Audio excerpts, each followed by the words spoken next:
මම කෝෂය ඇතුලේ සති දෙකක් විතර හිටියා. ඒ අතරේ මගේ ඇඟ ටිකෙන් ටික වෙනස් වෙන බව මට දැනුණා. දවසක් මම කෝෂයෙන් එළියට ආවා. මට මේ මොකද වුනේ? මම අලුත් වෙලා ලස්සනයි. මගේ මුළු ඇඟම වෙනස් වෙලා. මට හිතා ගන්න බෑ. අනේ පාට අත්තට දෙකක් ඇවිල්ලා. හරිම පුදුමයි. මම වටපිට බැලුවා. සමනල්ලු අත්තට සැලමින් පියාඹනවා.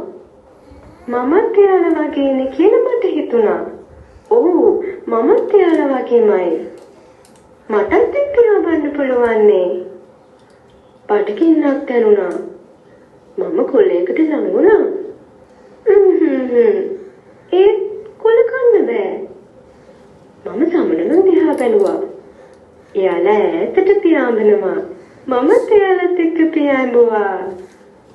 පාට මල් පිරීලා. ලස්සන මල් වත්තක් නේ. සමනල්ලු රංචු පිටින් මල් වත්තට ළඟ වුණා. එයාලා පැණි බොන්න පටන් ගත්තා. මම බලන් හිටියා. මමත් මලක් උඩ වැහුවා. පැණි ටිකකුත් බිව්වා. මල් පෙති මගේ අත්තට වගේ හරිම සිනිඳුයි. නෑ මගේ අත්තට ඊට වඩා සිනිඳුයි. ඒ වගේම පාටයි. දනබලාලෝ ටිකක් දැක්කා. මම ලං වෙලා බැලුවා. එයාලා මාව අඳුරගත්තේ නෑ. මම හුඟක් වෙනස් වෙලා. දැන් මම දලුඹෙක් නෙවෙයි. ඒ කියන්නේ මම සමනලෙක්. මේ දලුඹලාලුත් දවසක ලස්සන සමනලුන් වෙයි. මට හරිම සතුටුයි.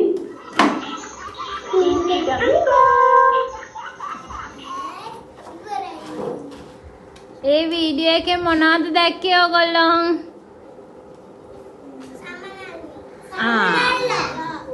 සමනල්ලුනේ දැක්කේ? සමනල්ලු කොහෙන්ද එන්නේ? ඒ වීඩියෝ එකේ තිබ්බ සමනල්ලු කොහෙන්ද එන්නේ? කාගෙන්ද ඒ සමනලේ එන්නේ? කැටපිලගෙන් නේද? ඒ කියන්නේ දැලබුවෙගෙන් නේද? ඒ සමනල්ලු ලස්සනයිද? සමනල්ලු ලස්සන පාට සමනල්ලු ඉන්නව නේද? දැන් ඕගොල්ලන් ගෙදර ගිහිල්ලා ඕගොල්ලන්ගේ ගෙවත්තක් තියෙනව නේද?